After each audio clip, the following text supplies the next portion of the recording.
Ya, hari ini kita akan bicarakan tentang pangkat, akar, dan logaritma ya. Nah, kita mulai dengan pangkat ya. Jadi kalau kita bicara tentang pangkat, pangkat itu adalah, jadi ini maksudnya pangkat bilangan ya. Jadi pangkat bilangan itu adalah pangkat dari sebuah bilangan ialah suatu indeks yang menunjukkan banyaknya perkalian bilangan yang sama secara berurutan. Jadi bilangan yang sama secara berurutan ya. Jadi notasinya misalnya X dipangkatkan A. Ini menunjukkan bahwa X harus dikalikan dengan X itu sendiri ya, secara berturut-turut sebanyak A kali ya. Jadi misalnya kalau X pangkat 5 berarti X-nya X dikali sebanyak 5 kali ya. Jadi X kali X kali X kali X kali X ya. Jadi kalau X pangkat 10 berarti X-nya dikalikan sebanyak 10 kali ya. Nah ini untuk bilangan real dan bilangan positif berlaku A pangkat N ya. Jadi seperti yang Anda telah sampaikan tadi ya. Jadi kalau A itu sebanyak N berarti A dipangkatkan N ya. Nah ini perkalian bilangan ya. Jadi kalau nomor 1 itu Irmawati bisa disederhanakan dengan A pangkat berapa itu? Yang nomor 1. Yang ini.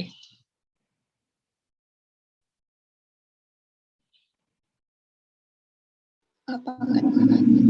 Ya, A pangkat 4. A pangkat 4 ya.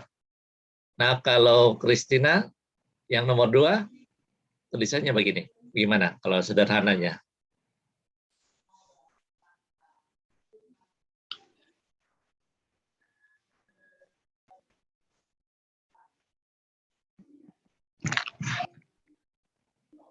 Ya, Kristina?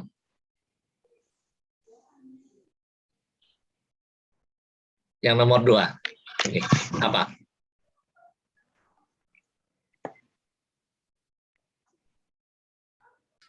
Apa Kristina? Tidak kedengaran karena di unmute loh.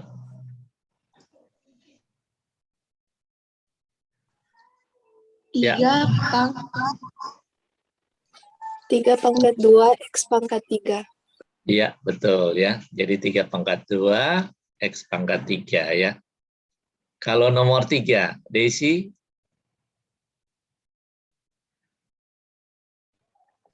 Nomor 3, 10 pangkat 3 T pangkat 3. Iya. Jadi gampang ya. Jadi kita sudah bisa memahami ya tentang pemangkatan bilangan ini ya. Nah ini selanjutnya ini kita pelajari sedikit tentang kaidah pemangkatan ya. Kaidah atau aturan-aturan dari bilangan berpangkat ya. Pertama, X pangkat 0 sama dengan 1. Jadi semua bilangan apabila dipangkatkan dengan 0, hasilnya adalah 1. Kecuali bilangan X itu sama dengan 0 ya. Jadi kecuali 0, semua bilangan apabila dipangkatkan 0, hasilnya adalah 1 ya.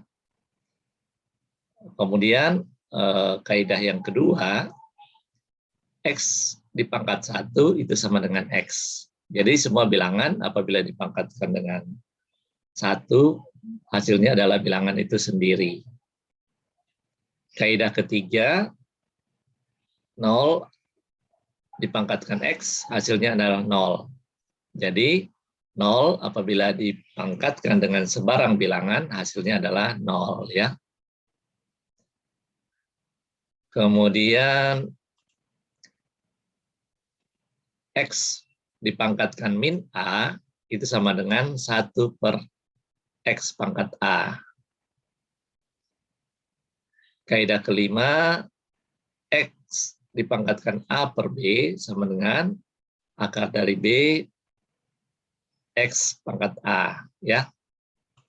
Nah, kalau tanya ke Kevin ya, kalau 5 dipangkatkan 0 berapa, Kevin?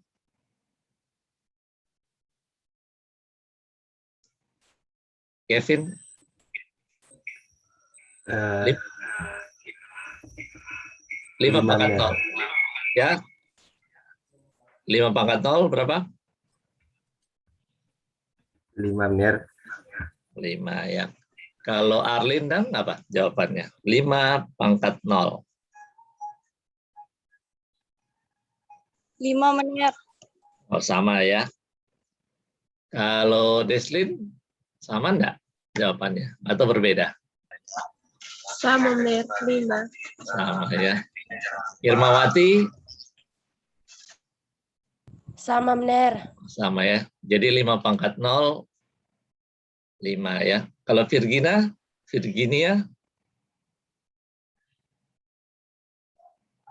Mana Virginia? Virginia sama Mir ada 2. Salah satu aja siapa Virginia? Virginia Rondono ya. Jawabannya apa? 5 pangkat 0. 5 Mir. 5. Aprilia? Sama jawabannya? Sama Mir. Ya, ada yang lain yang jawabannya berbeda? Siapa? 1 Mir. Ya, 1. Oh, Mir. ya, 1 ya. Jadi kita lihat kaidah pertama ya. Semua bilangan apabila dipangkatkan 0 hasilnya adalah 1. Jadi 5 pangkat 0 harusnya 1 ya. Demikian juga kalau 100 pangkat 0 berarti 100 ya. Iya. Kecuali 5 pangkat 1 baru jawabannya 5 ya. Kalau 5 pangkat 0 berarti sama dengan 1 ya. Oke, bisa ya? Kita lanjut ya. Ini kaidah ke-6. X per Y dalam kurung dipangkatkan A itu bisa sama juga dengan X dipangkat A dibagi Y dipangkat A ya. Nah, kaidah yang ke-7, X dipangkat A dipangkatkan dengan B itu sama dengan X AB. Ya, jadi X pangkat AB ya. Nah, kaidah ke-8, X dipangkatkan A dipangkatkan B sama dengan X pangkat C ya. Di mana C itu adalah A dipangkat B ya. Oke, sampai sini ada yang mau ditanyakan? Ya. Tidak Mir. Oke, kita lanjut ya. Nah, ini kaidah perkalian bilangan berpangkat. Jadi kalau kaidah perkaliannya seperti ini ya. Jadi X pangkat A dikali X pangkat B itu sama dengan X A tambah B. Jadi contohnya misalnya 3 dipangkatkan 2 dikali dengan 3 dipangkat 4 sama dengan 3 dipangkatkan 2 tambah 4 sama dengan 3 pangkat 6. Atau kalau kita cari di kalkulator hasilnya adalah 729 ya. Sedangkan yang kedua ini apabila X di pangkat A dikali Y pangkat A. Jadi ini yang berbedanya ini ya. Yang tadi kan X-nya sama ya, pangkatnya yang berbeda. Nah ini pangkatnya sama tetapi bilangan berpangkat ini yang berbeda ya. Jadi X di pangkat A dikali Y di pangkat A sama dengan X kali Y dipangkatkan A ya. Jadi contohnya 3 pangkat 2 dikali 5 pangkat 2 sama dengan 3 dikali 5 pangkat 2 sama dengan 15 pangkat 2 sama dengan 225 ya. Nah ini pembagian. Kalau pembagian bentuknya seperti ini ya, pembagian bilangan berpangkat. Jadi apabila X di pangkat A dibagi X pangkat B sama dengan X A kurang B, ya. Jadi ingat kalau perkalian tadi X A kali B, ya. A tambah B, ya. Kalau ini pembagiannya berarti X A kurang B, ya. Jadi contohnya 3 pangkat 2 bahagi 3 pangkat 4 sama dengan 3 pangkat 2 kurang 4 sama dengan 3 pangkat min 2. Jadi sama dengan 1/9, ya. Nah, berikutnya apabila X di pangkat A dikali dengan Y di pangkat A itu sama dengan X dibagi Y dipangkatkan A, ya. Contohnya 3 pangkat 2 dibagi 5 pangkat 2 sama dengan 3/5 pangkat 2 sama dengan 9/25, ya. Nah, sekarang kita masuk di akar, ya. Akar bilangan. Jadi akar merupakan bentuk lain untuk menyatakan bilangan berpangkat. Akar dari sebuah bilangan ialah basis atau X yang memenuhi bilangan tersebut berkenaan dengan pangkat akarnya atau disimbolkan dengan A, ya. Jadi bentuk umum akar bilangan, jadi ini baca akar, jadi akar A dari M, ya, itu sama dengan X. Nah, dia jika dia di bilangan berpangkat dia jadi begini, X pangkat A sama dengan M, ya. Jadi ini yang bilangan berpangkat, ini bentuk akarnya, ya. Jadi kita lihat perubahannya. Jadi pangkat di sini dijadikan akar, ya. Kemudian X ini pindah ke sisi kanan dan M ini adalah yang ini, ya. Yang M ini yang sering disebut juga dengan radikan, ya. Jadi kita harus memahami tentang perubahan ini, ya. Bilangan berpangkat dan akar bilangan, ya. Nah, ini seperti juga dengan yang tadi pemangkatan bilangan, pengakaran bilangan juga itu ada kaidah-kaidahnya, ya. Jadi pertama, akar B dari X itu sama dengan X dipangkatkan 1/B. Yang kedua, akar B dari X pangkat A sama dengan A/B, jadi X pangkat A/B, ya.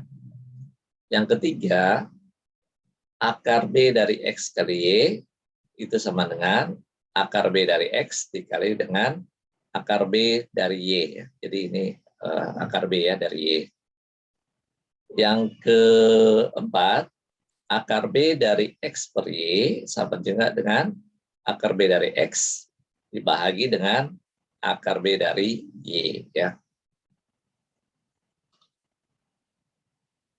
Nah, ini kaidah penjumlahan dan pengurangan dari bilangan terakar, ya. Jadi bilangan terakar itu hanya dapat ditambahkan atau dikurangkan apabila akar-akarnya sejenis, ya. Jadi kita lihat kalau akarnya sejenis itu bisa dijumlahkan atau dikurangkan, ya. Jadi contohnya ini, ya. M dikali akar B dari X pangkat A ditambah dengan N dikali akar B dari X pangkat A, ya. Jadi ini kan sama, ya. Yang di belakang ini, ya, bilangan berakarnya sama. Nah, berarti ini dijumlahkan, jadi bisa jumlahkan M ditambah N dikali dengan akar B dari X pangkat A. Nah, demikian juga pengurangan. Jadi ini kalau bentuknya begini dikurangkan dengan N ini bisa juga M kurang N dikali akar dari B X pangkat A, ya. Jadi kuncinya adalah akar-akarnya harus sejenis, ya. Baru bisa dijumlahkan atau dikurangkan. Nah, ini kaidah perkalian bilangan terakar. Hasil kali bilangan terakar adalah akar dari hasil kali bilangan-bilangannya. Perkalian hanya dapat dilakukan apabila akar-akarnya berpangkat sama. Nah, ini juga kalau perkalian bisa dilakukan apabila akar-akar berpangkat sama ya. Jadi contohnya misalnya ini, akar B dari X dikali dengan akar B dari Y, jadi akarnya ini kan sama, berarti bisa jadi akar B X kali Y ya. Jadi akarnya sama ya, akar B ini ya. Berikutnya, akar ganda dari sebuah bilangan adalah akar pangkat baru dari bilangan bersangkutan. Pangkat baru akarnya ialah hasil kali pangkat dari akar-akar sebelumnya ya. Jadi ini contohnya ya. Jadi akar B dikali akar C X pangkat A. Berarti hasilnya adalah akar B kali C dari X pangkat A ya. Ini kaidah perkalian. Nah, selanjutnya kaidah pembagian bilangan terakar ya. Jadi hasil bagi bilangan-bilangan terakar adalah akar dari hasil bagi bilangan-bilangannya. Pembagian hanya dapat dilakukan apabila akar-akarnya berpangkat sama ya. Jadi ini kan di sini pangkatnya sama ya, akar B ya. Ini juga akar B ya. Jadi kalau dia begini, jadi akar B dari X dibagi dengan akar B dari Y sama dengan akar B dari X per Y ya. Jadi bisa berubah begini ya.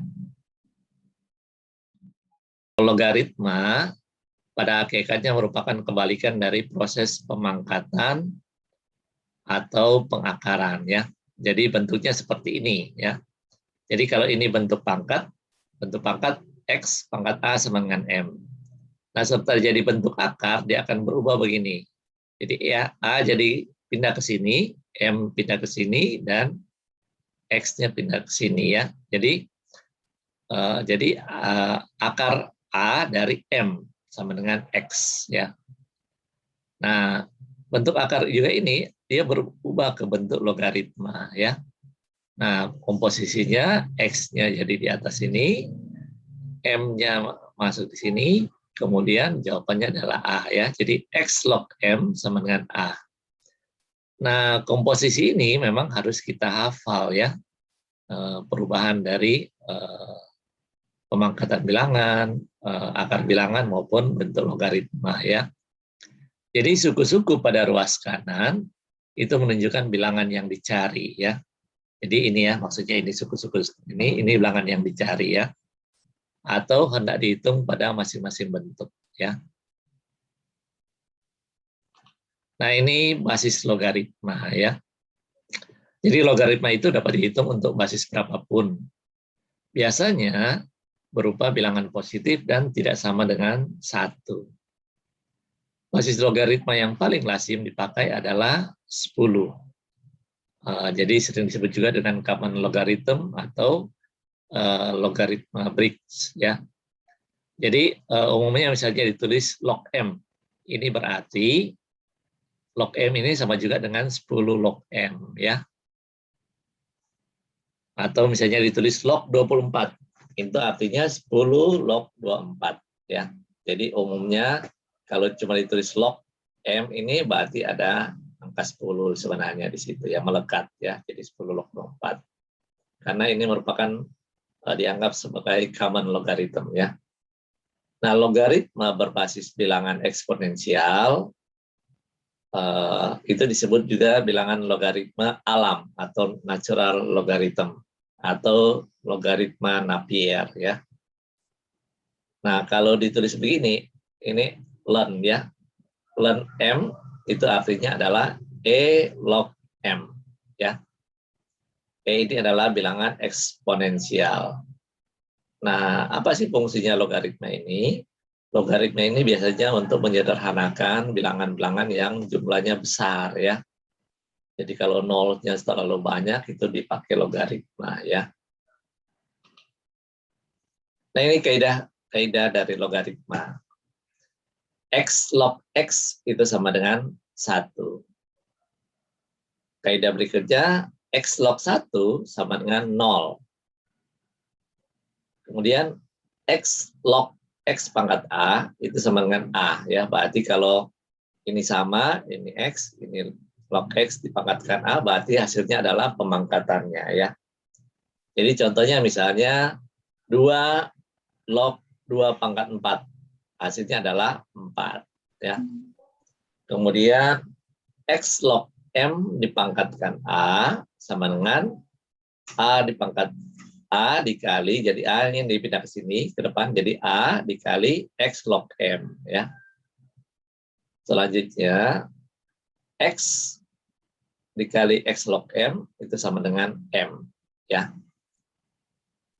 Kemudian X log M dikali N itu sama dengan X log M ditambah dengan X log N ya. Jadi dipisah ya, bisa dipisah. Kalau bentuknya bahagi begini, jadi X log M per N itu sama dengan X log M dikurang dengan X log N ya. Kalau yang ke-8 X log M dikali M log X. Jadi kita lihat ini saling mematikannya. Jadi ini X log M dikali M log X, berarti hasilnya adalah 1 ya. Jadi